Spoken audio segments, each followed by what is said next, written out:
नमस्कार विद्यार्थियों। आज हम लेके आए हैं आपके लिए जाति जनगणना को मंजूरी सरकार ने दे दी है। उसी पर आज हम ये वीडियो रहने वाला है।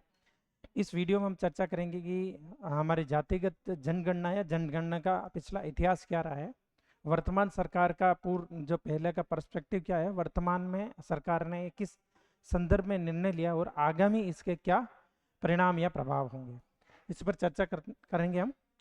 तो चलिए शुरू करते हैं हम।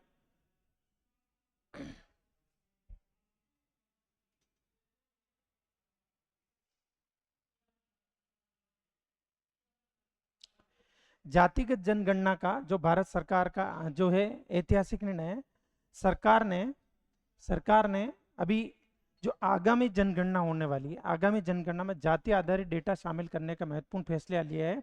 और ये सरकार की जो पिछली नीति है उसमें एक बड़ा बदलाव है। देखिए, जुलाई 2021 में जुलाई 2021 में एनडीए सरकार ने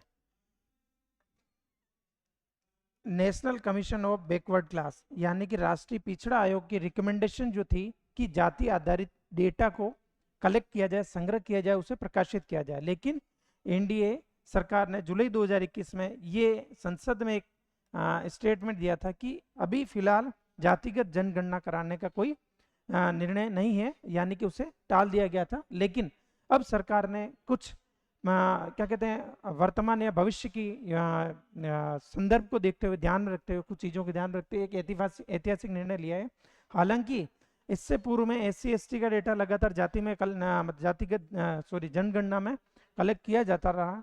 लेकिन अब इस बार क्योंकि ये ओबीसी से जुड़ा हुआ मामला भी है और विशेष रूप से ये मांग ओबीसी समुदाय से आती रही है, इसलिए इस बार सरकार ने ये फैसला लिया है कि जातिगत जनगणना को ऑफिशियली किया जाएगा और उसका डेटा पब्लिश किया जाएगा। तो इस पर हम आगे बढ़ते हैं। इस पे कुछ हिस्टोरिकल फैक्ट्स हैं, इस पे हम चर्चा करेंगे। सबसे पहले जो जातिगत जनगणना होती थी, जातिगत जनगणना 1881 से 1931 तक पहले जातिगत जनगणना होती थी। यानी कि अंग्रेजों के टाइम, ब्रिटिश जो हुकूमत उस टाइम ये जातिगत जनगणना होती रही और 1931 में अंतिम बार जातिगत जनगणना हुई थी। और इसके बाद जो हमारा आज़ादी के समय 1951 में सरकार ने जातिगत मुद्दे पर, या क्योंकि जातियों के नाम पर ज़्यादा बंटवारा या समाज बंट ना जाए, इसलिए इस सवाल के नाम पर जातिगत जनगणना को 1951 से बंद कर दिया। हालांकि एससी एसटी का डाटा फिर भी कलेक्ट होता रहा, लेकिन ओबीसी का डेटा इसमें कलेक्ट नहीं होता था। 1989 में एक बड़ा डिसीजन आया, मंडल कमीशन, नाम सुना होगा, मंडल कमीशन। मंडल कमीशन की सिफारिश पर ओबीसी को आरक्षण जो है वो दिया गया था 1931 के आंकड़ों पे, ठीक है। और वो आरक्षण दिया गया 27%। तो विशेष रूप से इस समुदाय के जो भी कृषि से जुड़े हुए लोग थे या फिर जो कारीगर यानी कि श्रमिक वर्ग है, इनकी विशेष रूप से डिमांड रही है कि जातिगत जो है डेटा कलेक्ट किया जाए और उसके आधार पर इन्हें रिप्रेजेंटेशन दिया जाए। सामाजिक जो आर्थिक है वो फायदे ओबीसी को भी उसका जो आरक्षण है या अदर जो बेनिफिट्स हैं वो मिलने चाहिए, ये उनकी पर्सपेक्टिव था। इसके बाद सरकार ने 2011 में सामाजिक आर्थिक जो है कास्ट बेसिस सेंसस का आयोजन किया, लेकिन इस पे कई सारे सवाल उठे हैं। इसकी जो वैधता पे कई बार सवाल उठ जाता है, वो इसलिए कि 2011 में जो एससीसीसी हुआ यानी सोशो इकोनॉमिक सर्वे हुआ, इसमें क्या हुआ, जो टोटल जातियां आई वो 46 लाख निकल के आई। 46 लाख वो इसलिए हुआ कि खुले रूप में जातियों को, खुले रूप में जाति आधारित जनगणना की थी।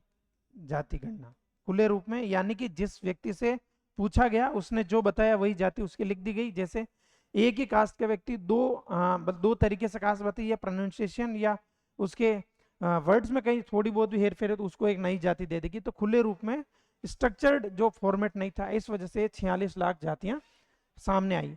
हालांकि जब 1931 में जो सेंसस किया गया उसमें 4147 लगभग 4200 जातियां थी।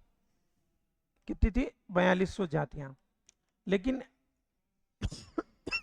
उस समय एक स्ट्रक्चर फॉर्मेट था और इसमें खुले रूप में, और इसमें जातिगत जनगणना में हर व्यक्ति को जो सवाल पूछा गया उसका जाति का जवाब देना अनिवार्य भी नहीं था। जिसने बताया उसने लिख दिया, नहीं बताया नहीं। तो इस बार इस जातिगत जनगणना में ये विशेष बात ये देखने को मिल रही है कि जातिगत जनगणना में जो जाति संबंधी सवाल है वो अनिवार्य है। पिछली बार जो आर्थिक जो सेंसस का सर्वे होता था उसमें जातिगत जनगणना को 2011 में शामिल किया गया, लेकिन इस बार जो अंतिम जनगणना होगी उसमें शामिल होगा। तो कानूनी रूप से वैधता भी प्राप्त है इसे, और इसमें इस सवाल का जवाब देना अनिवार्य होगा। आगे बढ़ते हैं। इसमें इसके कुछ ऐतिहासिक संदर्भ और हैं। जैसे मैंने बताया कि 1881 से 1881 से अंग्रेजी राज में जातिगत जनगणना होती थी, और आजादी के बाद 1951 में जो जातिगत विभाजन बढ़ने के डर से इसे बंद कर दिया गया। लेकिन इसके बाद भी एससी एंड एसटी का डेटा, जातिगत आधारित डेटा है, वो कलेक्ट होता रहा है। और वो लेकिन विशेष रूप से ओबीसी का जो डेटा है वो कलेक्ट नहीं होता था। ओबीसी समुदाय का डेटा न तो कलेक्ट होता था न प्रकाशित होता था। तो इसीलिए 2021 में एनसीबीसी ने, यानी राष्ट्रीय जो पिछड़ा आयोग है, राष्ट्रीय पिछड़ा वर्ग आयोग है, उसने एक सिफारिश की थी कि सरकार जाति आधारित जो है जनगणना करवाए, उसका डेटा प्रकाशित करे। फिर 2011 में यूपीए सरकार ने सामाजिक आर्थिक और सामाजिक आर्थिक जाति आधारित जो गणना का सर्वे किया था, और सर्वे में कई सारी खामियां और उसके डेटा कलेक्शन पे सवाल उठे, तो इसको ज्यादा तवज्जो नहीं देगी। अब 2025 में सरकार ने एक जाति आधारित जनगणना का फैसला लिया। ये इससे अलग कैसे है? यहाँ पे अनिवार्यता नहीं थी, जाति आधारित अनिवार्यता नहीं थी, जबकि यहाँ पर जाति संबंधी जो है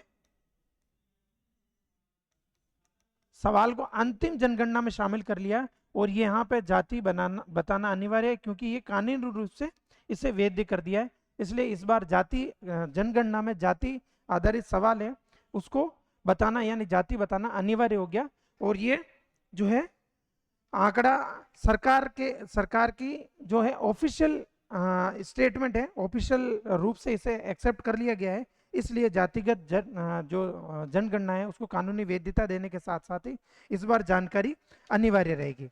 अब हम आगे बढ़ते हैं।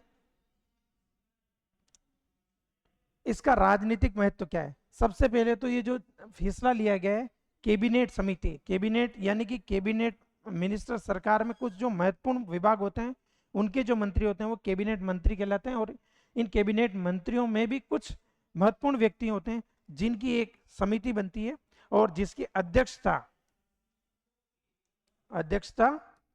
करते हैं प्रधानमंत्री।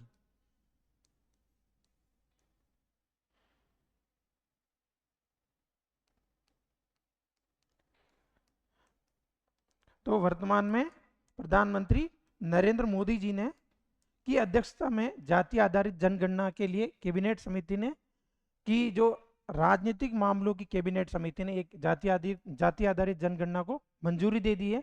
और ये जो जनगणना इसलिए देनी पड़ेगी, लंबे समय से ये मांग चली आ रही है कि जाति आधारित डेटा को कलेक्ट किया जाए और उसका डेटा प्रकाशित किया जाए, और स्पेशली ओबीसी समुदाय के लिए, क्योंकि संख्या में वो ज्यादा है और रिजर्वेशन के हिसाब से, उनके हिसाब से जो आरक्षण है उन्हें कम दिया जा रहा है। तो उनकी मांग है कि वो डेटा प्रकाशित किया जाए और उसका रिप्रेजेंटेशन उन्हें मिले। राजनीतिक प्रतिनिधित्व पर भी इसका प्रभाव पड़ने वाला है। अलग अलग जो जातीय समूह है उसके रिप्रेजेंटेशन को प्रभावित करेगा ये फैसला। अब जाति आधारित जनगणना की डिमांड या मांग बढ़ने का मेन कारण क्या क्या है? साक्ष्य आधारित नीति, यानी कि हमारे पास जो डेटा था अभी तक 1931 का जो डेटा था उसके बेसिस पे हमारी सारी पॉलिसी मेकिंग और रिप्रेजेंटेशन का काम चल रहा है। तो इस बार जो है हमारा जो जाति आधारित जो तस्वीर है वो सटीक हमें कैसे पता चले? तो आरक्षण की नीति जो है पुराने आंकड़ों पर आधारित है। तो वर्तमान और वास्तविक तस्वीर हमारे सामने इस सेंसस से आ सकती है, और जिससे हम एक नई पॉलिसी या आरक्षण आधारित जो भी पॉलिसीज बनाना चाहते हैं वो इससे बना सकते हैं। और सोसाइटी की जो असल तस्वीर है, यानी कि 1931 के बाद समाज में जो है जातियों के आधार पर जो रिप्रेजेंटेशन किस तरीके से बढ़ा है घटा है, उसका जो है हमें वास्तविक सामाजिक संरचना का पता इस सेंसस से चलेगा।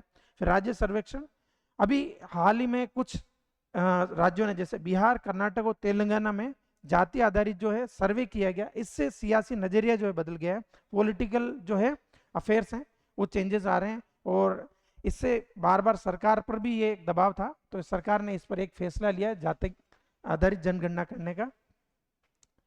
अब इसके सामाजिक आर्थिक प्रभाव क्या होंगे, बात करते हैं सामाजिक आर्थिक प्रभाव। इस आधिकारिक जातिगत डेटा से बेहतर नीति निर्माण में मदद करेगा कि किस वर्ग का रिप्रेजेंटेशन कितना है और किस वर्ग की स्थिति कैसी है, तो उसके आधार पर हम बेटर पॉलिसी बना सकते हैं उनके विकास के लिए। फिर ओबीसी का रिप्रेजेंटेशन, ओबीसी का जो रिप्रेजेंटेशन है आज तक ऑफिशियल डेटा जारी नहीं किया गया, इसलिए उनके एक जस्टिफाइड रिप्रेजेंटेशन को हम सुनिश्चित कर सकते हैं। फिर समानता की दिशा में ये जो कदम है, सामाजिक समानता की दिशा में एक महत्वपूर्ण कदम है कि जो जनता में जो वर्ग जितना रिप्रेजेंटेशन रखता है तो उसे उसी हिसाब से ट्रीट किया जाए और उसके हिसाब से उनकी पॉलिसी मेकिंग का काम किया जाए।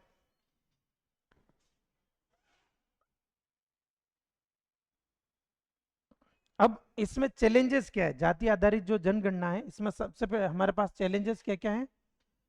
सबसे पहला है अनिरंतरता। पिछले जाति सर्वेक्षण में जो जाति के नामों में अनिरंतरता देखी, ऑफिशियल जातियां उनको डिस्क्रिमिनेट करना, उनको स्ट्रक्चर्ड फॉर्म में करना एक बड़ा चैलेंज है। विशाल जनसंख्या जो है उससे मतलब विशाल जनसंख्या तो ही है, लेकिन साक्षरता यानी कि बहुत ही कम लोग पढ़े लिखे हैं, वो अपने बारे में खुद के बारे में प्रॉपरली अच्छे से वो जवाब दे पाए और वहां से एक डेटा अच्छे से कलेक्ट हो पाए, ये बड़ा एक चैलेंज है। फिर है जातियां, हजारों जो जातियां हैं उनका जो सब कास्ट में अलग अलग वर्गीकरण हो चुका है, तो उनको कैसे स्ट्रक्चर किया जाए, उनसे डेटा किस तरीके से मॉनिटर किया जाए, ये भी एक बड़ा चैलेंज है। अब इसका समाधान क्या है, समाधान इसके बाद हम समाधान की बात करना चाहेंगे। मानकीकरण, सबसे पहले स्टैंडर्ड डिसाइड होंगे, यानी कि जाति के नामों के लिए एक मानक कोडिंग प्रणाली जो है, एक कोडिंग प्रणाली विकसित किया, एक स्ट्रक्चर बनाया जाएगा कौन सी कास्ट किस कैटेगरी में आएगी और उस कास्ट समूह में कौन कौन सी कास्ट आएंगे। फिर डेटा कलेक्शन, जो ट्रेंड वर्कर्स हैं वो मानकीकृत यानी कि एक फॉर्मेट जो बनाएंगे उसके बेसिस पे डेटा कलेक्ट करेंगे। और उसके बाद डिजिटलीकरण, यानी कि जो भी मॉडर्न टेक्नोलॉजी का उपयोग करके टेब या जो भी अपने पास डिजिटल इक्विपमेंट्स है उसके बेसिस पे डेटा कलेक्शन किया जाएगा और आज की जो मॉडर्न टेक्निक्स है उससे उनका एनालिसिस किया जाएगा, एवेल्युएशन किया जाएगा और उसी के बेसिस पे जो है डेटा जारी किया जाएगा सरकार। तो ये समाधान है। और इसके लिए जनगणना की प्रोसेस, आज तक जो प्रोसेस फॉलो किया जा रहा है और इसमें अभी वर्तमान में सरकार किस तरीके से इसको जनगणना के प्रोसेस को फॉलो करके, सबसे पहले सीमाएं यानी कि जिला प्रखंड की सीमा बनाएगी, यानी कि एक उसका बॉर्डर तय किया जाएगा किसकी सीमा कितनी है और फिर करने के बाद 3 महीने बाद जनगणना शुरू होगी। और इस बार की जो जनगणना है, इस जनगणना में टोटल 31 सवाल होंगे। 31 सवाल में 10वां सवाल जो है वो जाति आधारित होगा। जाति का 10वां सवाल कौन सा होगा, 10वां सवाल जाति पर आधारित होगा और ये कानूनी रूप से वैध है, इसलिए इसका सवाल सभी इस सवाल का जवाब सभी को देना अनिवार्य होगा। जाति दर एससी एसटी और ओबीसी के साथ, मतलब एससी एसटी का डेटा पहले कलेक्ट होता है, लेकिन इस बार यह होगा कि एससी एसटी के साथ ओबीसी का भी ऑफिशियल डेटा जाति आधारित दर्ज होगा। अब जातिगत जनगणना से क्या चेंजेस आएंगे, क्या बदलाव होगा। सबसे पहले शिक्षा, रोजगार और आरक्षण से, आरक्षण जो कि 50% है, उसके बारे में नीति या पॉलिसीज हैं उसको फिर से तय कर सकते हैं, फिर से उस पर विचार होगा। जो कल्याणकारी योजना है वो बनाने में मदद मिलेगी। आरक्षण की सीमा, सुप्रीम कोर्ट में 50% की जो आरक्षण की सीमा है इस पर पुनर्विचार के लिए एक आधार मिलेगा अगर हमारे पास ऑफिशियल जो जनगणना का डेटा आता है तो। इसके अलावा सियासी प्रदेश जो है सामाजिक गठबंधन नेतृत्व है उम्मीदवार की चयन, जो उम्मीदवार है उनको चयन किस प्रकार से किया जाए, इस पर भी पुनः विचार होगा। विशेष रूप से लोकसभा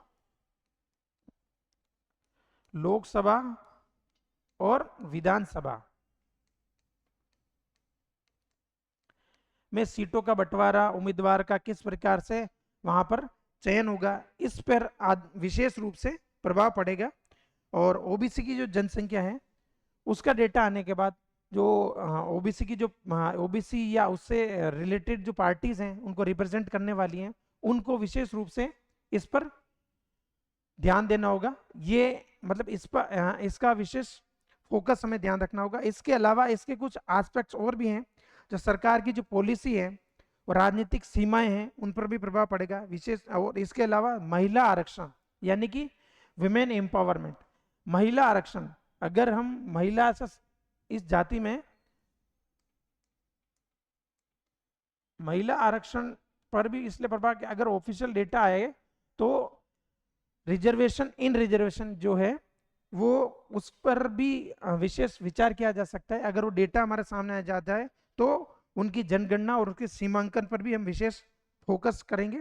इसके अलावा ओबीसी जो आरक्षण है, ओबीसी रिजर्वेशन है, ओबीसी आरक्षण है, उसको बढ़ाने की मांग भी की जा सकती है।